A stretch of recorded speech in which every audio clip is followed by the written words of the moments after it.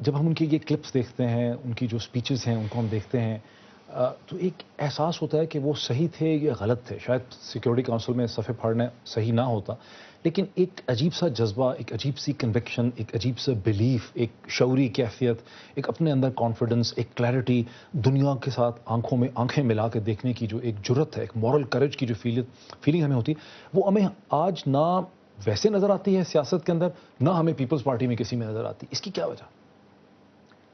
خیر ذوالفقار علی بھٹو تو میرا خیال ہے ان کا ایک کرشمہ، جس کو انگریزی میں کیرزما کہتے ہیں، کہہ سکتے ہیں، وہ تھا. وہ ہر کسی میں، ہر ایک میں تو نہیں ہوتا. کام کرنے میں صلاحیت رکھنے والوں میں بھی کیرزما نہیں ہوتا. ذوالفقار علی بھٹو میں تو ایک کیرزما تھا، اور پھر وہ ایک تاریخ کے ایک لمحے کی، خاص لمحے کی میں وہ آئے تھے، اور جو لمحہ بھی لارجر دین لائف تھا. امیروں کی سیاست تھی، وڈیروں کی سیاست تھی، اور یہ سیاست ساری ڈرائنگ رومز میں ہوتی تھی. اور ووٹر کے پاس ووٹر امپاورڈ نہیں تھا، سٹیزن امپاورڈ نہیں تھا. ووٹر کے پاس جانے کی ضرورت بھی نہیں تھی. ضرورت ہی نہیں ہوتی تھی. آپ ووٹ مینیجرز کے پاس چلے جاتے تھے، اور چودھری اور ملک جو ہے وہ سارے ووٹ گاؤں کے ڈلوا دیتے تھے. پھر انڈائریکٹ الیکشن ہوتی تھی. بیسک ڈیموکریسی کا سسٹم تھا، وہ بنیادی جمہوریت جس سے ایسٹ پاکستان ویسٹ پاکستان ملا کے 80,000 ووٹر تھے صرف، جنہوں نے منتخب کرنا ہوتا تھا ایم این ایز کو بھی اور صدر کو بھی. محترمہ فاطمہ جناح کی جو الیکشن ہوئی 64-65 میں، اس میں 80,000 ووٹر تھے.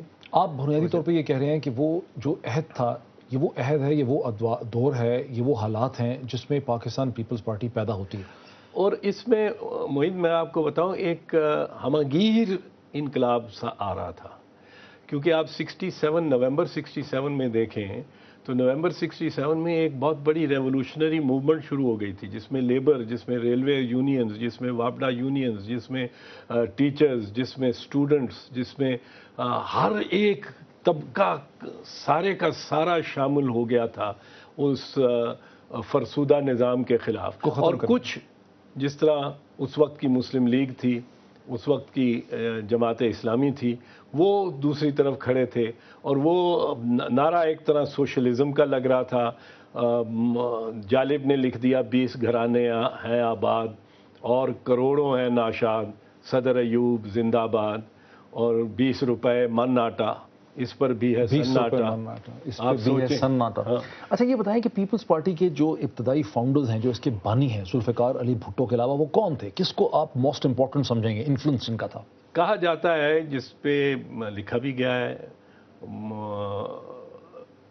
1966 میں جب تاشکند کے بعد بھٹو صاحب ذرا ولڈرنیس میں گئے، تو پیرس میں سفیر تھے جے اے رحیم، اور وہاں کانسیپٹ آیا پارٹی ایک نئی بنانے کا.